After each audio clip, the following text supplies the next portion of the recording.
The Milken Institute Global Conference is the culmination of the important work our centers do throughout the year and helps inform our agenda going forward.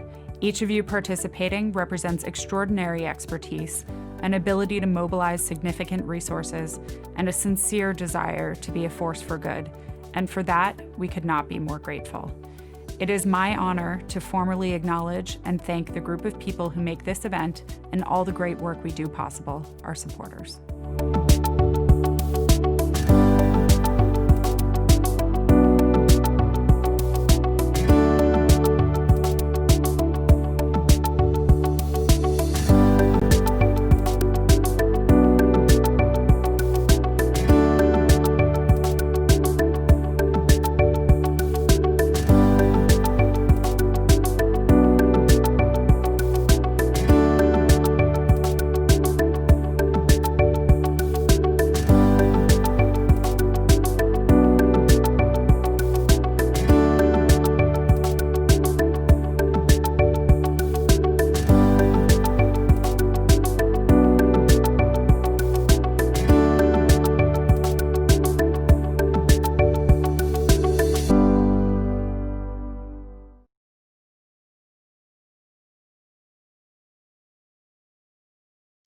Hello, everyone. My name is Linda, and I am so thrilled to be here today. I want to thank the Milken Institute for putting together an all-star panel today on a season of playoffs.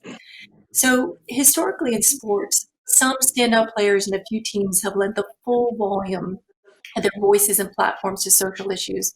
But for the most part, the majority of leagues and clubs have largely avoided taking controversial social or political positions. Sports have been a place for tribalism, a revered form of tribalism that is based on a shared love of a city, a team, a player, or a proud belief that the opposing team was just not as good as them. I'm in Boston, and so some may suggest the Yankees, for example. But this year, with more urgency than ever, players, teams, and leagues have chosen to stand up for both human and civil rights. After the tragic killings of Ahmaud Arbery, George Floyd, Breonna Taylor, and too many others, including of Jacob Blake, athletes, teams, and leagues decided that sports can no longer serve as a mere distraction from reality or single entertainment outlet. The new expectation requirement is illuminated how sports and society are interconnected. While the work of athletes, teams, and leagues will continue to play out over time, what is sports are not sitting on the sidelines in 2020. This, of course, is happening in the midst of a global pandemic that has disrupted the game and the business model, and even why we're all here together on a Zoom today to talk about it. In today's discussions, I'm joined by leading players and team owners to discuss how a global pandemic and a national reckoning with racial injustice need leaders in professional sports to elevate the physical health and social conscience of their teams, communities, and fan bases, and what this form of activism will look like going forward. This is a fantastic panel, as we have representation from all major sports here. I'll start by introducing today's speakers, and we can dive right into the topic. First, we have with us Todd Boehly, who is co-founder, chairman, and CEO of Eldridge. Todd is an owner of the LA Dodgers, the LA Sparks, and Cloud9. And congratulations, Todd, on the Dodgers making it to the World Series tonight. Thank you. We're also joined by Chris Paul, a 10-time NBA All-Star, 2-time Olympic gold medalist. Chris currently plays for the Oklahoma City Thunder and has served as the president of the National Baseball Players Association since 2013. I'm excited to introduce Pegula. Next, he's the co-owner and president of the Buffalo Bills and the Buffalo Sabres. She's been the first female to hold both positions for an NHL and NFL team, and she worked as a member of workplace diversity in both leagues. Professional football player Richard Sherman is also with us today, formerly of the Seattle Seahawks. Richard joined the San Francisco 49ers in 2018. A leader within the league, he is also an advocate off the field where he serves as a mentor and hosts a digital show to help young people manage their finances.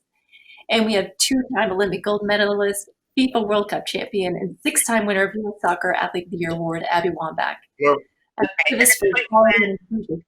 Abby is the author of the #1 New York Times bestseller Wambach, co-founder of Wambach Endeavor, and now a proud owner of Angel City Women's Soccer Team. Welcome all, and thank you for joining the conversation today. Chris, I'm going to start with you because the NBA has really been leading the way for all the leagues And how has, can you talk to us a little bit about what it was like for you and the decision to play, and then how you really have been leading the team cohesively through this? Absolutely. First and foremost, thanks for having me. It was a very long sort of off season or breaking season, I guess. But I think what we learned most about our league, our players, is how important and how strong we can be when we come together. Right? So it wasn't an easy decision. Obviously, our league stopped because of COVID concerns, and then during COVID, the social injustice was highlighted, and so a lot of players battled with the decision: should we play? Shouldn't we play? Are we taking attention off of the real issues? And we started to have real conversations, hard conversations. And what we realized is that the platform that we would have in the bubble, right, in Orlando, is like a platform that we've never had before. And I think what made it, so cool for all of us is that there are stars in our league that if they feel a certain way on a different topic, no matter what it is, if they put that out on their social platforms, a lot of people will still see it. But in the bubble, a lot of players that may not get that notoriety, or people just know them for their basketball attributes and not who they are as a person or who they are in life. Um, they got a chance to use that platform, and I think our league will forever be stronger because of it. Great. One of the things that was, so one, it was thank you for your leadership. And one of the things that was really impressive as well is what you did with the jerseys. Can you talk to us about what your leadership was there, and what happened? Yeah, so when we realized that we were going to go to the bubble and everything was going to be magnified, right? The world was pretty much still, and all eyes were going to be on us playing. That idea just came up because of kids and the people that are watching our games, right? It was like we just want to magnify it just a little bit more, right? And I think what made it even better was that we had these different words that you can choose from, but we have guys in our league that are international players.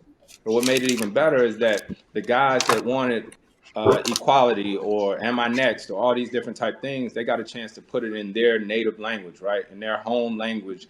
And that really made, I think, our message a lot stronger. It made every player feel like they were a part of it. And as exciting as the games are, right? When they go into overtime or a guy hits a last second shot, all I could think about in these situations were my kids, right? I have an 11-year-old and an 8-year-old. And my son, if he loved Damian Lillard or if he loved Jamal Murray, they had a message on their jerseys that will forever resonate with them more than just hitting a big shot. That is beautiful. Thank you, Todd. You're part of a women's basketball team, and the women's teams, and I'm going to bring Abby in on this in a minute too, but women's sports are often leading the way on a lot of social issues. Can you talk to us about what happened within the WNBA? Sure. I think very early on, Candace Parker came out and sometime in July with, I think it was "Change Has No Off Season" was the title of it, and in that she was really explaining how ultimately this is a year-round commitment, and the idea that we need to look at the fact that 80% of the NBA and 70% of the WNBA are African American, and you end up having less than 35% of front office within the NBA and the WNBA represented similarly. So I think she really used her platform in order to be highlighting the changes, not only that need to be made related to the Black Lives Matter movement, but also just gender equality. Another thing that we've been doing is we now sponsor and have been filming the Chelsea Women's Football Club over the course of the last 6 months or so. And we're really excited to watch what women's football and women's soccer has been doing internationally, and we think that there's a big opportunity in that as well. Great. Abby, you've been a long time real leader in change, and what you've done for pay equality and just really taking a stance on a lot of social issues.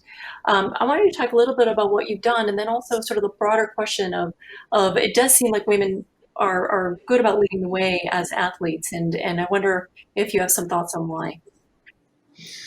Well, I think, first of all, thank you for having me. I respect and admire so many of you all for what you do for raising up the voiceless, the folks who don't have the chance. You know, as an athlete, as a female athlete, as a gay female athlete, I found myself on the margins. And what I think is so important for people to understand why women fight so many of these battles, right? And this is not to say that men don't, but it's by necessity. When you don't get paid the same, when you don't get the same respect, when you don't get the same media attention, when you don't get and you don't get and you don't get, you have to get really creative and find innovative ideas and ways to be seen and heard, right? And I think that the WNBA is actually one of the most marginalized. If you look at the demographic of who makes up the WNBA, you've got brown and black women, you've got gay and straight women, and so a lot of folks, one of their big questions, and something that Sue Bird actually recently brought up on Twitter, is our women's national team is mostly white and successful, and it's not. People don't understand that is part of our internalized racism, right? As a country, as a world, of why certain elements or certain leagues or certain teams can find more success than others. For me, the WNBA, the way that they play, they are a walking, breathing. They're just activists, just by going out and doing their thing, right? And I'm in such respect of them. And you know, these social issues that we talk about, especially as a white person, is hard, is difficult, because as a person who went through the professional athlete system for many, many years, as a leader, as a captain, I think back to some of the decisions and some of the things that I might have been complicit in. And I think it's important as a leader in a space where we're trying to actually make real change. You know, women, in terms of being marginalized, don't have as much proximity to power, right? And especially Black women. So for me, when I'm trying to figure out and learn more about my internalized racism and even homophobia and sexism, I turn towards all the Black women in my life and watch what they do, read what they read. We've got a long battle ahead of us, but really it's just by necessity that women have to get creative and innovative, because truly when women go out and do something in a man's world, they are inherently activists. Really great perspective there. Richard, you're joining us, and you've also been really a leader within the NFL on this, and you've also been a longtime advocate for bigger issues such as financial literacy and really helping educate people about, you know, how they can do better and how they can have more long-term success. How are you viewing, how are you using your platform right now, and how do you wish other people were also using their platforms? Well, obviously, I'm doing my best to use my platform to educate. Financial literacy in the African American community is something that's rarely talked about. You know, it's almost taboo. So along with the Singleton Foundation, we did an adulting series, just talking about a lot of the basic foundational financial pieces that you need to survive in the world. Things that nobody wants to talk about: simple budgeting, how to write checks, how to pay bills, things that I think probably need to be taught in school that aren't. Obviously, there's a lot to be said about the way, the things that our country is dealing with. But as an African American in this country, we've been dealing with it our whole lives. You know, if you're born Black in this country, you learn history a certain way, and it paints a certain picture of the way African Americans have been treated, for the history of this nation up to this point, and I think it's still an uphill battle. But I think, obviously there are more people using their voice and more people using their platform to make it known. Obviously, we're in a pandemic, so it's forcing everyone to sit down and watch the NBA and hear their message, hear how powerful these players' voices are, or how articulately they give their points. It's also forcing us to see the most evil side of people. And obviously politics with the election coming up, you're seeing both sides of it. So I'm using my platform to try to educate, to try to bring people together, to try to be the best human being I can be, and help foster a safe environment and a better environment for my kids when they're older. Great. Kim, you had the perspective of being really involved on the NHL and the NFL. How are the leagues doing, in your opinion? What do you feel like they're doing well, and what could they be doing better? Sure. I think at the league level, and I hope Richard feels this as well, there is certainly a better connection of the players and the league and the club in getting behind the social justice about what is actually right and what is wrong, and really trying to make sure that we are, as a league, especially the NFL, such a big platform, and that we are speaking the same language across the board. And the league has done tremendous. We've committed over $250 million, both from the clubs, from players, from the league, to against racism. We call Inspire Change.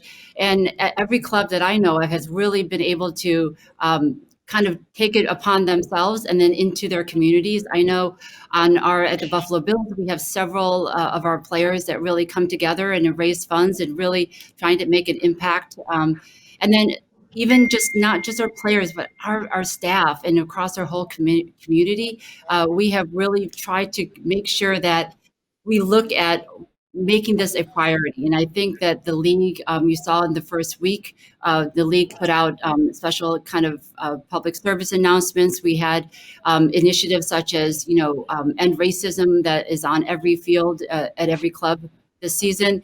The players were able to share someone who has been a victim of racism or police violence on their helmets. So trying to bring about a lot of awareness and trying to lead in this space. Like you mentioned, the NBA has done a wonderful job, but both football and hockey. Hockey itself has also put together a diversity and inclusion council across the league, across all the clubs, that includes owners, players, and staff members like myself. So we are all taking this very seriously and know that this is now a priority. And it reflects what's happening in our society. And that's what sports also is. It's a reflection of our society. And we want to make sure that we're aligned. Chris, I'm going to go back to you for a minute, because you've been a voice that's been championing a lot of this, especially around Black Lives Matter. I listened to a press conference that you did in 2015 where you were really pushing this forward. How do you feel about people that are catching up now, and do you feel like enough is happening, and how do you feel about this moment? I think it sort of goes back to what Richard was saying, is education, right? A lot of this stuff you don't know. You only know, what you know, and sometimes you don't learn these different things in schools, and that's why everybody being still and us actually being in the bubble gave us the opportunity to connect. As professional athletes, a lot of times we play games, and after the game, you just dap up and you be like, all right, everybody good, your family good. You don't really talk. And we actually got a chance to start talking, and guys are getting more educated, whether it's financial literacy, whether it's our history, right? I think in the bubble, we got a chance to really mourn the loss of John Lewis. A lot of times as athletes, or as kids, we glorify entertainers and athletes and stuff like that instead of people who really pave a way for us to even have the ability to vote. So whether it's a fad, whatever it is, the way that, myself along with other people have been championing HBCUs, historically Black colleges and universities, better late than never. And along with what Richard said, and even Amy, what she said about the WNBA, like our ladies, those women, we actually did a call together with our forever First Lady, Michelle Obama, where it was both leagues together, the NBA and WNBA. In my 15 years in the NBA, that has never happened, right? So we both leagues got on a call and we talked about the things that are similar, the things that are different. And as long as we continue to do that, I think we're on the right path.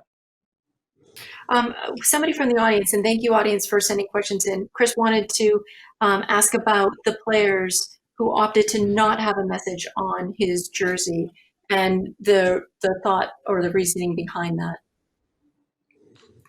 You want to know why a player chose not to? This is a question from the audience. It says, I'm curious to hear about the players who opted to not have a message on their jersey. What was the reasoning behind that? It's funny when that happened, and obviously being the president, there's 450 players in our league. I can't think of anything that we've ever decided on where everyone chose to do the same thing. But in this situation, I respected anyone's decision to not put a message. Some guys said that they were articulating their message. They didn't need it on their jersey, and I respected that. We had, I think, over 85% of the league who put a different message on their jersey. But anytime we make a decision, it's for the collective, but it's not mandatory by anyone. Great, thank you. And Richard, I want to go back to you for a second.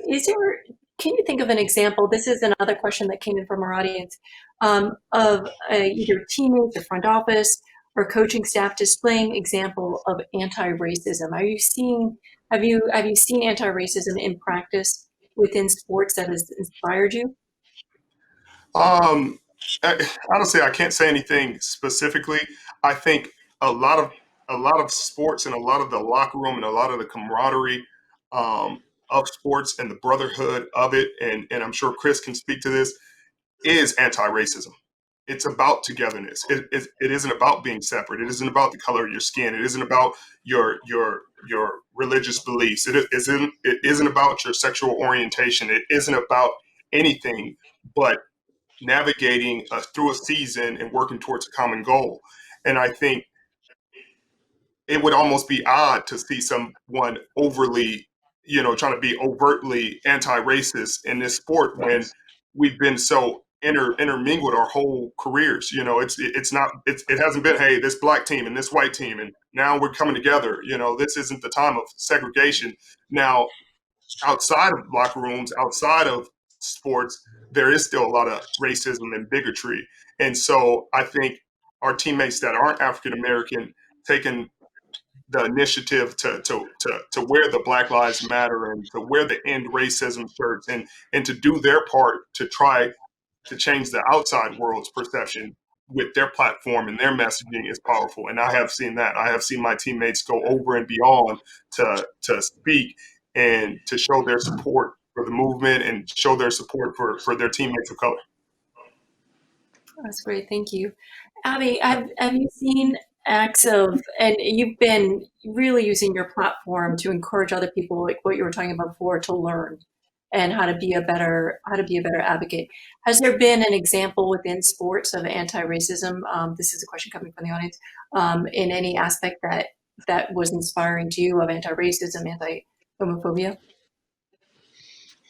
Yeah, I mean, I think that the MLS actually, Landon Donovan's team in San Diego, one of their players who is an out gay professional athlete was assaulted and harassed on the field. A slur was slung his way. And this is like a week after something had happened with a racist slur that was slung one of the athletes' way. They decided that if anything like that ever happened again, that they would walk off the field and forfeit that match. And just a week later, it happened, unfortunately. And it tested this team, it tested their conviction. And Landon Donovan, the manager, part owner, he walked out. They forfeited that match. And for me, though it sounds trivial because we're talking about a game, this was a big game for them, right? This was maybe a playoff match game. And for an entire club to get behind the safety of its players, and specifically of its player in this moment, to protect their human rights, to protect their choice, to protect whatever it is, right? For me, the collective action of a team, and that's, in terms of what Richard was just saying, I think it's so beautiful because when you are in a team environment, it's hard to even see that there is any kind of racism or homophobia or even misogyny in my world, because you're all committed to this common goal and you kind of look past personality differences. But when you look on the outside and how what you do inside a team or a locker room can impact the world around you, not only does it make that one player feel safe, but it also makes the kid who's watching, who might be a gay boy, might be a gay teenager who's watching this team from the stands, and maybe he hasn't come out to his parents yet. Maybe he is wondering about maybe playing professional soccer one day and what that road or path or journey would look like for him. And watching this moment for that one child could be life changing, right? And that is essentially why I think so many of us athletes, yes, winning, we all got healthy egos, no question about it. We all want to win. We're competitors. But I think we all want to like change the world and want to make the world a little bit better because of what we did on the field. We want to inspire and we want to make the world a little bit better than when we found it. And so for me, that's one specific thing that recently has happened. And Landon being a former U.S. national team player, captain of Team USA, for me, like, he's not a gay man. And sometimes it takes a straight white man to do and say certain things to get real attention and to make real change. And so having allies in every kind of social justice movement right now is super important. That's a fantastic example. Thank you. Todd, a question came in for you that says the Dodgers have a diverse team. How does that play into the team dynamic?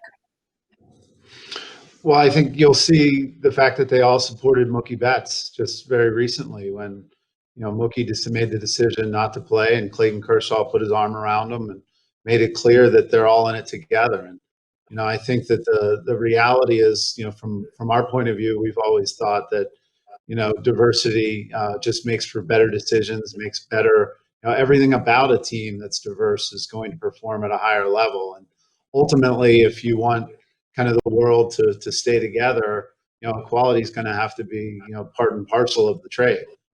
Because I just feel like, ultimately, it will strain to a point where the pressure will, keep it from moving forward. And, hopefully we'll never get to that kind of boiling point, but we've certainly gotten close. And I think, I'm excited to watch the Dodgers and the way they approach it. And obviously Dave Roberts, our manager, has been very active in all the Black Lives Matter stuff and be very vocal. And for us, we're super supportive of all that, especially, having the history with Jackie Robinson and all that he did and what he went through in order to, make it an environment that, a lot of people could follow. And having spent time with Don Newcomb over the years and listening to, what it was like to, have been experiencing time with Jackie and what they really were able to accomplish.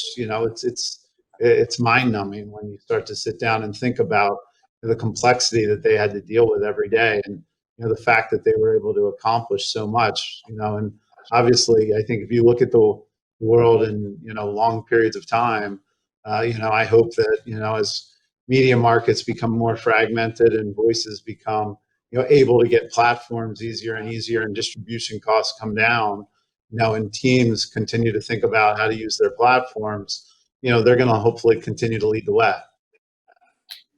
I think that you brought up some good points there. And a lot of it also is not just, and from the stories that you're telling, it's not just words and sort of saying this is what we stand for, but there's been a lot of action behind these initiatives. And Chris, the NBA really took a lot of action-oriented steps, including you were really leading, making sure that players themselves registered to vote. We're 2 weeks away from an election, and then also the idea of turning stadiums that were empty into polling places. Can you talk about the impact of that and and the inspiration there? Yeah, I think a lot of times because of our platform, a lot of things that we do are always highlighted. And when we basically made that decision to basically take a pause and stop while we were in the bubble, a lot of interesting stuff happened. I actually had a conversation with a lot of the African American players that played in the MLS, right? Mookie Betts and some of the baseball players reached out, and some of the NFL guys, and that's why it's great to hear from Abby and all this. And it was like the first time in my career that I felt like all the leagues were sort of on the same page, right? So everybody was sort of talking about what we can do together. And so what we wanted to do as far as action was, it's well known now, but we had less than 20% of our players who voted in the last 2 elections. And so how do we look if we're out here trying to, say do this, say do that, if we're not putting real action behind those words? So when we had a big meeting with all the players, I told the players, and I think as Abby said, we're competitive. So I think everyone in that room started looking at themselves, right? Like, man, am I registered? Did I vote? And I'm so happy that today that I can say, I think we're at 97 or 98% of our players that are able to be registered. They are registered to vote. And so even though that's a big victory for us and we're excited about it, now the next test, we got to actually get out to the polls and vote. And we have guys that are actually going to be poll workers. And then what started happening too is guys were like, let's meet with the governors of all the teams. We had a meeting with the different governors of the teams, and we said we would like for all of the arenas to be polling sites. If not the arenas, then the practice facilities. And one of the coolest things that happened was J.R. Smith, who is like my brother. He's from New Jersey, and he reached out to the mayor and got the Prudential Center open as a polling place, right? So at the end of the day, we all get a chance to see that we're a lot more than athletes, right? We do have power, and that if we communicate the things that we would like to see, that we can really see change. And I'm glad to be a part of that body of players. One of the things that I'm hearing from all of you is that this is a moment where there's really a connection across sports and across teams in a way that hasn't really been a focus before. So we had Fenway Park open this weekend for voting. We had over 4,000 people come through to vote. We haven't done that before. And this inspiration from the NBA and what you guys are doing and advocating and the messages that you're sharing are really reverberating through. And so I don't know if anybody else wants to comment on how this is what we're talking about in this panel is that this is an incredible moment in sports. And are there other ways that we can capture that it's really spreading throughout the country and these moments, these sparks that athletes and teams are doing? And can anyone else think of things? I would love Kim, to hear from Kim. Yeah, Kim, can you see any other examples of change sparking throughout the country because of what sports is leading? Right. For me and for our club, what really has resonated well with us is that, we look at our players, so even our staff and people in our community, we look at our players as kind of like on this pedestal. They're the athletes.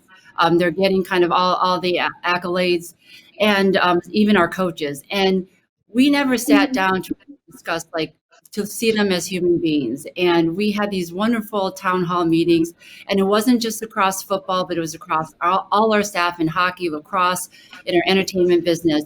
And we sat down and we got to hear from some of our Black players, our Black coaches, to learn and understand about the social injustices that they've kind of experienced throughout their life. And it really humanized who they were as people. And it was really, unfortunately, most of our staff are white, and there's a lot of males as well. And it really gave them an opportunity to see a different side of our players and our coaching staff. And I think it really made them look upon themselves as what can I do to be a part of ending racism, of helping lift up social justice. And I think that was really telling for all our staff. And it was something I know that was appreciated. And we've continued these kind of open forum talks, talking about racism and unconscious bias in the workplace. And we've been making this available across, like I said, all our sports and all our entities. And I would go too that this was a great opportunity for that connection of just not about sports, but about your community. We made it a priority as well. Same thing that you guys just talked about. Our hockey facility, KeyBank Center, was able to open up for actually training, voter training for the staff on election day, as well as an early drop-off spot So, utilizing different aspects of your organization to kind of help each other and lift each other up in doing the things that our society really needs us to do right now. So this is all happening during a black swan event that is shaking sports business to its core, where because of the pandemic, the match day revenue is suddenly gone. Players are playing in stadiums that don't have the fans in them.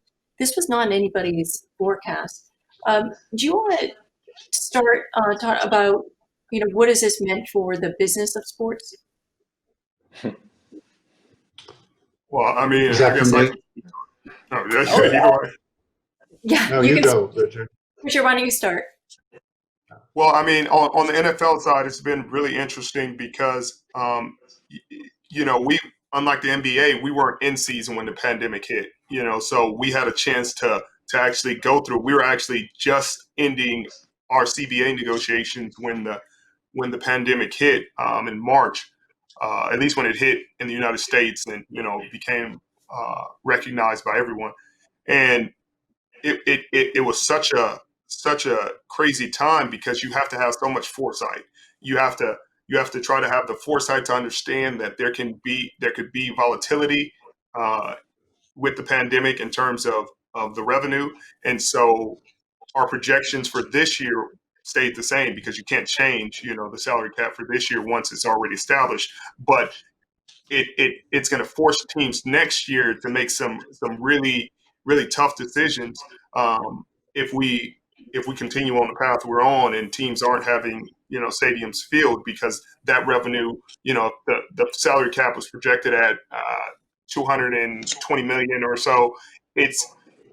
It's conservatively projected at 175 now. So teams have been planning and planning and planning with the old salary cap projections in place. So I think it's going to be an interesting year next year once our projections come out around January to see the decisions the team has to make because our owner is saying they've lost $100 million on top of the $100 million that they have to spend on testing and making sure that this is a safe work environment that we're able to come in every day in order to function. So it's really been a strain on the teams and the players. The players, some players have opted out, obviously, and won't see much of their check. We're going through the season now, and we're having different kind of outbreaks on different teams. So the fear of forfeiting a game for teams is there, and if that happens, guys will miss checks. So I think both sides are feeling a bit of the financial strain. I think that it's a really important point that you're bringing up because I think a lot of people think about it in terms of the impact on the teams themselves, but it really does impact financially the players as well. And Todd, you're in a situation where expenses are up and revenues are down. How are you looking at what's going on with the pandemic and the impact on sports? Well, obviously, we look at it, as you have multiple tiers of revenue, right? You have, the in-stadium experience, you have the sponsorship, you have the merch, you have all that stuff that, effectively has come to a screeching halt. You still continue to have the media dollars, and ultimately there was an agreement reached between the players and our league and in baseball that was it allowed everyone to move forward in a way that I think there was more alignment between the players and the owners than the media would have suggested. I think they came through it and collaborated well. I think for us, we're starting to think a lot about come March, what's the proper testing protocols and how are we going to get fans back in the stadiums and how can we test at scale, and as opposed to kind of be led just specifically by all the healthcare folks within the communities, also think about how can we lead our way out? How can we have testing protocols that get people safely back into the seats, even if we have a vaccine? Because we think that this is now going to be in our backpack of risks, and we're going to have to figure out how to deal with it. And hopefully, quick, cheap testing is going to be one of the many tools that we have, and we're seeing that develop faster and faster. So, our hope is that we don't expect to be back to normal next year by any means, but we would expect to be back to normal by 2022. And if that means we're going to have to plug some capital holes in order to carry the team forward, the good news is discount rates have fallen so much. So, capital's gotten cheaper to be able to access. And I don't think the terminal values of these clubs have changed as a result of the pandemic. So ultimately, I think you're just solving for some short-term challenges, which, short-term challenges are just, for us at least, part and parcel of kind of the fact that we're all very human. But I think the long-term, proposition of what the teams and the sports and the fans offer, I think we're now experiencing fans, and we had them in the NLCS down at the new fantastic Globe Life Stadium in Texas, and albeit the fans were only about 20%, from seeing an empty game, having been to Dodger Stadium with the Brewers where there was no fans, and the sound really was almost metallic and echoey and kind of creepy. To have 20% fans, it felt certainly like there was at least 30 or 40% energy versus the fact that it was 20% fans. And I think the fans were doing a great job. So, I think we're looking for 2022 to start to feel normal again while we work through this in 2021. Chris, you played an entire season without fans. What was that like for you as an athlete? It was an entire season. It was entire. Well, no, it was different because we had stopped, right? And so, like Richard was saying, our situation was very different because we had to make a decision first and foremost that we were going to go into a bubble, and we didn't take all of our teams, right? So there were 30 teams, and we only decided to take 22 teams to the bubble. So that was a whole nother conversation that we had to have amongst our players because, those 8 teams that weren't coming to the bubble were like, well, am I going to get paid, right? If I'm not playing games, am I going to get paid? And that's where the union and all us players talked, and we made sure that everyone was accounted for. The 22 teams were going to finish the season and representative of the whole league. And we played an 8-game season and then playoffs. And that was unbelievable. And thinking about how we basically started from scratch, built everything between our players, the union, and the NBA. It was amazing to be able to crown a champion. And as soon as that was over, everyone's saying congratulations. But now the hard part starts because now we got to try to figure out how are we going to do a full season given the circumstances. And I'm open to any suggestions. We're working on that right now. But our salary cap this past season was $109 million. And anyone who knows professional sports knows that general managers and teams, they plan for this stuff, years in advance. So these are the discussions that we're sort of having now of what does the salary cap want to be? Because our fans are important to not only the game, but obviously to our revenue. So a lot of questions out there, and we're answering them in real time. So you played the beginning part of the season. I'm sorry, or it felt the winter feels like 2 years ago. Seemed long. Yeah, seemed long. You played this summer without fans versus playing with fans. What was that like for you? It was different. It was very different. And I guess for me, being the president of the union, I was in the locker room actually because my game was actually the game where everything stopped, everything shut down. But I was on the phone with our executive director in the locker room before the game. And the next day, we were actually going to start playing games with no fans. And for it to happen the way it happened, that was crazy in itself. And then, to go to the bubble, it was a lot of work that went into it. It was tough. It was tough. Being away from, my family. I missed my daughter's birthday. But at the same time, I'm getting a chance to play to the game that I love. For the young players on my team, I think it helped them to a certain extent because in the bubble, it was just sort of the same conditions. You didn't have fans yelling at you or whatnot, telling you, miss this shot, miss that shot. So that sort of helped maybe some of the young guys in the playoffs. But I tell you, there's no experience like the playoffs with the fans, right? Any player who's played professional sports knows that energy from the fans, there's nothing like it. Our game still survived because there was energy, and to be able to do the virtual seats and just the way that they shot our game, but know that we definitely miss the fans and can't wait to get get the fans back in there. It's interesting because when there was such this drive in the pandemic to figure out how to get the sports restarted, part of it was a feeling that people really need to watch this, and the ratings have not been the same for any of the leagues as before. And there are some people, which I personally don't agree with, are saying, well, this because there's a social justice thing, but I think a lot of it has to do with the fact that the energy is different without having fans there. That they're in the viewing experience of what we're used to, and even through the television, the experience of the games is so much different. Kim, you were talking about this as well, that you, echoing what Todd said, that you were in some stadiums that were completely empty and playing in other stadiums where there were some fans. Yeah, no, I would not have thought that just, a few thousand fans would really make a difference in a 70,000 seat stadium. But when we played Miami, it was our first game that was allowed to have some fans. They had about 9,000 fans in attendance, and it was a dramatic difference. And it just made you realize what that live audience really does for the whole atmosphere of a game. And I know that our players who were in the state of New York, we do not have fans here in New York, and our players, I know, really miss that aspect of the game.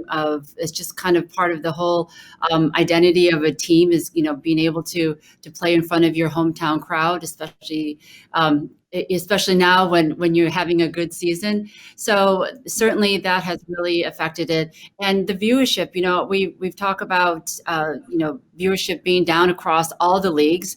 And I do think a little bit of it is the pandemic, as well as the election coming up this year. And then what, our challenge and our concerns are that going forward, people have started now, because they've been away and not able to go to games, they've started to create different habits. They're doing different things. They've got different concerns on their mind, or they may have different, economic circumstances. So this is something really that we're going to be really mindful of going forward and trying to figure out how long will this last. But getting fans back is certainly one of the key priorities for the business of sports.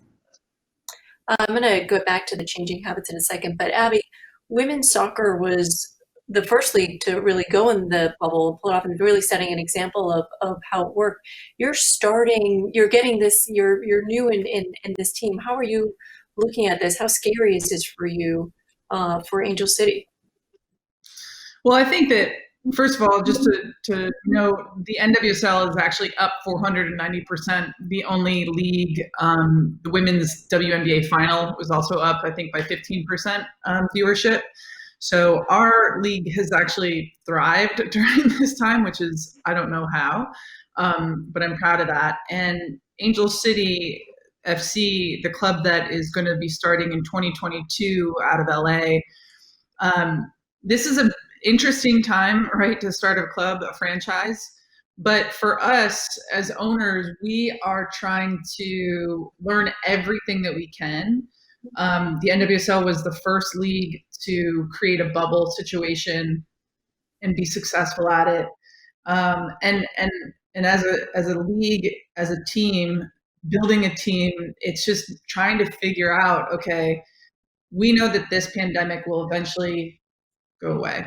We're going to have to put tons of protocols in place, but this can offer us an interesting opportunity, right? As athletes, we're problem solvers. I'm not going to obsess over, and I know that there's economics, and I know that there's like a lot of stuff going on, but if we are in a position that in 2022, when we are fielding our first team, we can, in some ways, watch and see what is happening, see what's working for other professional sports and clubs out there, and try to replicate that, right? So I feel not only engaged and excited about this opportunity to be a part of the first primarily owned female sports program and franchise, but at the end of the day, too, we're going to just keep solving the problems. It doesn't matter to us. We're going to take the field in 2022. And the way that we're trying to innovate what professional sports ownership looks like, we're treating it like a startup. And I think that at the end of the day, we need to make sure that we're crossing every bridge when we get there, watching what the WNBA is doing, watching what the NBA is doing, watching what the NFL is doing to see what works and to see what doesn't work. Mm-hmm. It's exciting to look at a team as a startup, and that you're sort of coming in about the worst possible conditions, and that is so you can really plan. You're already that's your baseline, and so there's a lot of upward potential from there.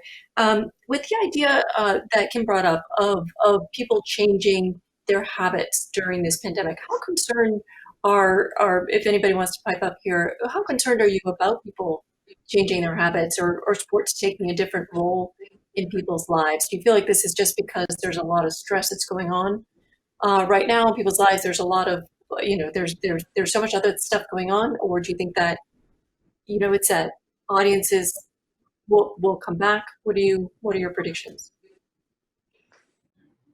I mean, I think at this time there's just so many competing sports going on at the same time that have never competed at the same time.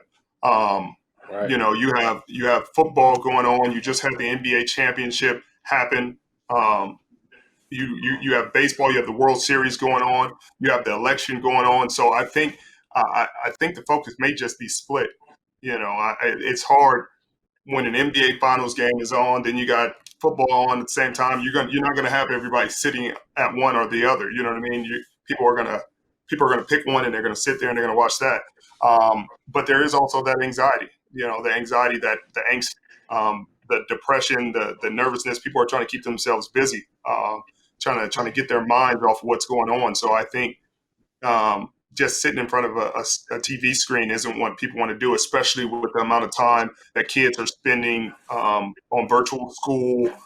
Virtual education is an issue. So I think people are sitting there in front of a screen so much that they're probably just going out and getting more active, and using their phones or using whatever other way they can to keep up with their sports teams. I think I don't know if it's anything to be concerned about, because once people get back to the day-to-day grind of going back to a 9 to 5 and grinding out a week or grinding out 40 hours or 60 hours in overtime and want to just sit there and take their minds off, I think football will still, sports in general will still be that release and that avenue to give them. Great. I hope I agree with you on that one. I have a great question from an audience member. It says, for all the panelists, we've heard the word platform a number of times. What does platform mean to you? Is it a responsibility, an obligation, a choice? And does that platform base change their intended message? Chris, do you want to start with that one? I will. I think platform for me, it can't be forced. It has to be a choice. Everyone always talks about if they're a role model or not. I always speak from a perspective of kids, right? Because even though I'm a professional athlete, up until probably a couple years ago, I think my son thought I was sorry, right? Like, for real, I think my son didn't think I was that good because there's other players that he likes, right?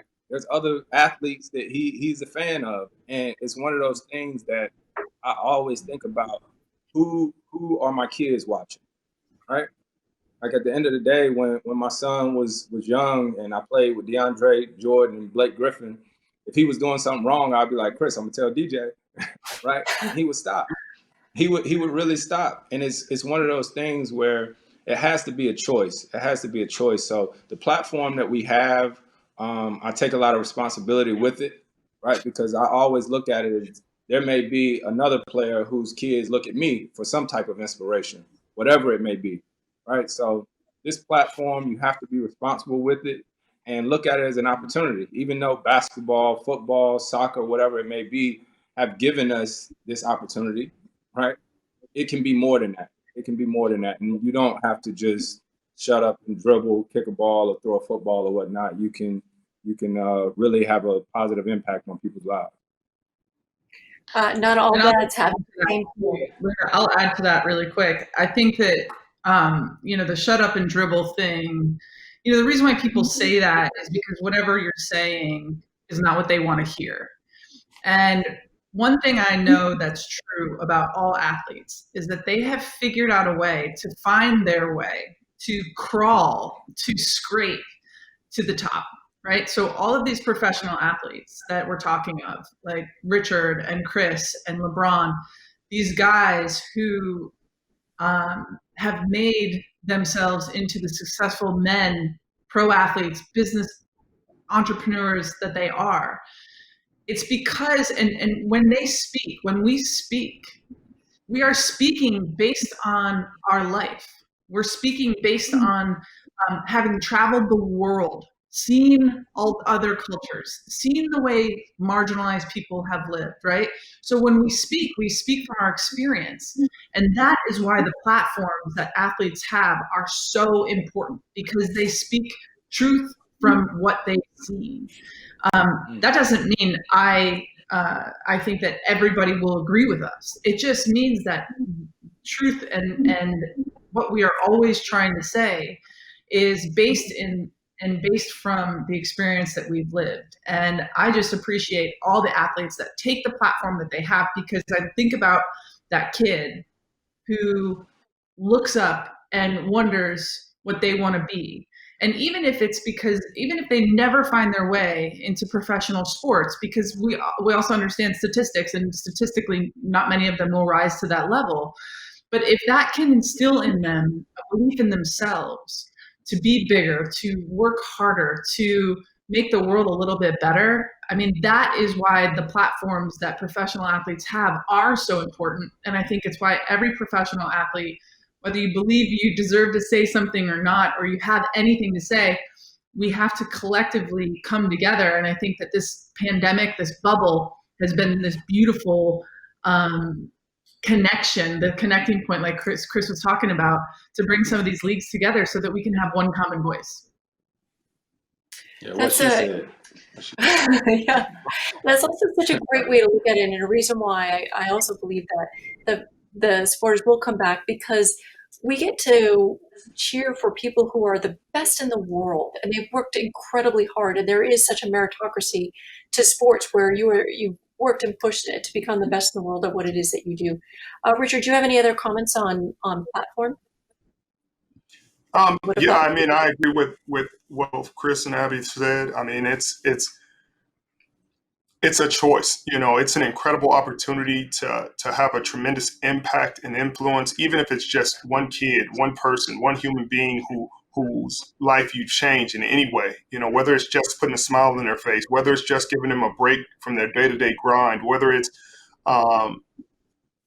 you going to a hospital and talking to a kid who may be dealing with a very tough illness, you know, and just looking for some happiness and a joy. And I think when you're talking about your own kids, I think it is important to know who they're watching, you know who they appreciate. I mean, my son wants a Jimmy G jersey, and I'm like, dang, your dad's pretty, you know, but you gotta appreciate who they appreciate, you know, because they just see you day to day. Right. You're just a human being. You're just a guy. You're just Joe to them. And, you know, they see these other guys do things and they're, you know, they see it in a different light. And I can appreciate that, but I can also appreciate the quality of people that they follow and how those people maneuver. And I think as an athlete, when you think of the way your kids look at people, you think of yourself and you're like, hey, I always want to put this message out. I always want to keep it this way and keep this image, because I want, if somebody else's son or daughter or husband or brother is looking at me as an example of how to do things, I want to try my best to give them the best example I can. You know, we're all human beings and none of us are perfect. So we'll all fail to do it, you know, to the highest level. You know, we're not robots. But I think that's what makes it pretty cool, this bubble and everything, because you're getting to see humanity. You're getting to see beyond the jerseys, beyond the helmets, beyond the field, the pitch. You're going to get to see everything. You get to see the human aspect of athletics. And I think that's what makes it powerful. It is, and you are all examples of people who are using their platforms for a lot of good right now, and I'm grateful for that. And one last question came in, actually for Todd and Kim, that says, as team owners, can you share what fans have to look forward to? What can we expect? Kim, do you want to start? What fans have to look forward to. Yeah. For us, we've got a huge kind of what we call Bills Mafia here in Buffalo. And, although we want fans and they want to see the game and the athletes, I think it's just kind of what they're looking for is that connection. So game day means so much to so many people. It means kind of connecting with your family. It means coming together, someone maybe to celebrate something, the tailgating, just the process that you go through on game day. I mean, I've got things that I do on game day. So I think fans are just looking to come back and not just watch the game, but get to experience the whole pathway that they come through and they go through and they get to experience, and all those things that mean so much to us as humans. The connection with their family and friends, the activities, just the hope that teams inspire, the celebration that teams can have. So I think that's what fans are most hoping to get back when they are able to get back to stands. This has been an extraordinary conversation. The title of this was Redefining Sports in Challenging Times. And I think one of the things that I'm taking away is that in these challenging times, it has really brought athletes and teams and leagues together in a way that hasn't happened. And, it took a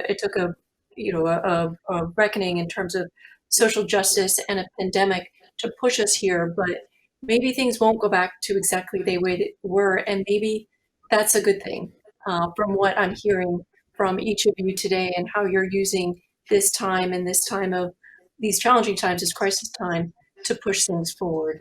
So thank each of you. I'm so grateful to each of you for this really thoughtful conversation. And you are each really tremendous leaders. I've really gotten so much out of this. I'm really grateful. And thank you to the audience. You've sent in great questions throughout that I peppered through. So thank you all. Thank you. Thank you, everybody. All right.